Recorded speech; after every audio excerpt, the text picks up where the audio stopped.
ओडिशा प्राणी चिकित्सा वैषयिक अधिकारी कर्मचारी संघ कलाहांडी शाखार त्रैवार्षिक साधारण अधिवेशन कलाहांडी जिला भवानीपाटना ब्लॉक अंतर्गत मेदिनीपुर निकट जागृति गाई फार्म ठारे एक मनोज्ञ परिवेश मध्य ओडिशा प्राणी चिकित्सा वैषयिक अधिकारी कर्मचारी संघ कलाहांडी शाखार त्रैवार्षिक साधारण अधिवेशन और नूतन संघीय व्यवस्था आगामी 3 वर्ष पर नूतन चयन मनोनयन प्रक्रिया अनुष्ठित हो जायछि। एथिरे राज्य संघ सभापति श्री प्रशांत मिश्र, साधारण संपादक श्री ललाटेन्दु दलई, संगठन संपादक श्री रामचंद्र बेहरा विशेष निमंत्रित अतिथि रूपे जोग देथिले। अनुष्ठित सभारे मुख्य अतिथि भावे जिला मुख्य प्राणी चिकित्सा अधिकारी डा नीरव चंद्र कंवर, मुख्य वक्ता भावे धर्मगढ़ उपखंड प्राणी चिकित्सा अधिकारी डा मधुसूदन दास, सम्मानित अतिथि रूपे भवानीपाटना उपखंड प्राणी चिकित्सा अधिकारी डा प्रभात कुमार परिडा, संघर जिला सभापति श्री मोहित पट्टनायक और संपादक श्री शिव प्रसाद नायक भाग नहीं संघर विभिन्न असुविधा कार्य क्षेत्र में समस्या विभिन्न पूरण न होइतिबा दाबी सदस्य मानक प्रमोशन, दरमा असंगति और पदवी पुनर्गठन उपरे आलोचना और भविष्यत कार्यपंथा उपरे निज निजर मत रखिथिले। समस्त मंचासीन अतिथि और सरकारी सेवारु अवसर नैथिबा 5 जन प्राणी संपद निरीक्षक को पुष्पगुच्छ उत्तरीय प्रदान, शुभेच्छा और अभिनंदन ज्ञापन करा जायतिला। सर्वसम्मति क्रमे आगामी 3 वर्ष पर संघर नूतन कर्मकर्ता चयन मनोनयन प्रक्रिया अनुष्ठित होइतिला। राज्य संगठन संपादक और जिला निर्वाचन अधिकारी चूड़ांत कर्मकर्ता नाम घोषणा करथिले।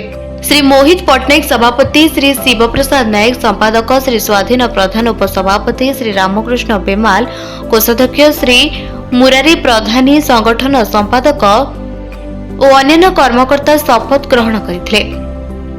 आज कलाहांडी जिलार आमर जो कलाहांडी शाखार त्रैवार्षिक सम्मिलनी 16तम त्रैवार्षिक सम्मिलनी ए सम्मिलनी मुख्य लक्ष्य रहिला आमर जो 3 वर्ष भितर आमर नूतन कर्मकर्ता निर्वाचन तथा आम 3 वर्ष भितर आयव्यय अटकलर उपस्थापन आमर समीक्षा 3 वर्ष भितर संघर कौन भल होइछि मंद होइछि ता उपरे समीक्षा तथा नूतन निर्वाचन आउ नूतन भाई मानक मनरे संघीय वातावरण सृष्टि करबा आज मुख्य उद्देश्य रहुछि। आज आमर प्रथम पर्याय सरिछि, द्वितीय पर्याय रे त आमर नव माने आगामी त्रैवार्षिक पाई बोली कर्मकर्ता निर्वाचित हेबे।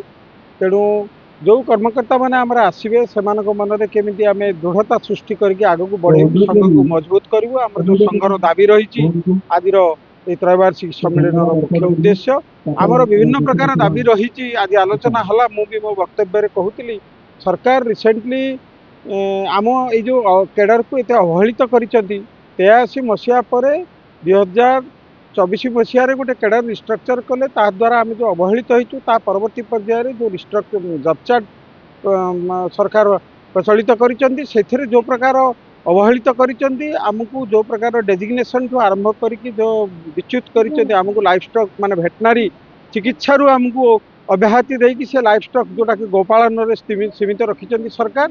आमे आज भाई मानक मनरे से तार दृढ़ता प्रतिपादन कलु। आगामी दिन में जदि सरकार यही जो रिस्ट्रक्चर आपणकर आड़ जब चार्ट संशोधन न करती ताहले गोटे दृढ़तर आंदोलन हम जहाँ यही कलाहांडी माटी आम सूचना देचु। कारण आज पर्यंत आम आगामी दिन में कौन दाबी रहिबो आम स्थिर करूँ। निकट में आम काउंसिल मीटिंग होता आम स्थिरता करूँ 5 दफा दाबी नहीं पुणी आम सरकार पाखे उपस्थापन करूँ। तेणु कलाहांडी माटी माँ माणिकेश्वरी माटी यहाँ आज बीजवपन होती माणिकेश्वरी आशीर्वाद भिक्षा कर आज आम आगक बढ़ीचु भाई मानकर मनोबल। कारण राज्य संघरे गोटे अग्रणी जिला कहले कलाहांडी जिला अत्युक्ति हेब नहीं। तेणु यही जो कलाहांडी माटी आम पश्चिम ओडिशार संपूर्ण सहयोग आशा करी आम आगामी दिन में कौ भाया सफलता पाइबू। वर्तमान गोमातार सरकार अच्छा गोमाता सुरक्षा पर जो मैंने प्रतिपादित करुँच लक्ष्य स्थापन कर वास्तवता को से उपलब्ध करी गोमातार सुरक्षा चिंता करुँच ना अवास्तव जाऊँच सरकार को सूचईदेबू आम न्याज्य दाबी जहाँ हासिल करूँ। आज तार ये विजयवापन होती तेणु आशा करुँच माणिकेश्वरी आशीर्वाद आम आगामी दिन में सफल हूँ। धन्यवाद। कलाहांडी जिला प्रतिनिधि रथुराम बाग और सहयोगी विष्णुचरण स्वाईं रिपोर्ट निरपेक्ष न्यूज।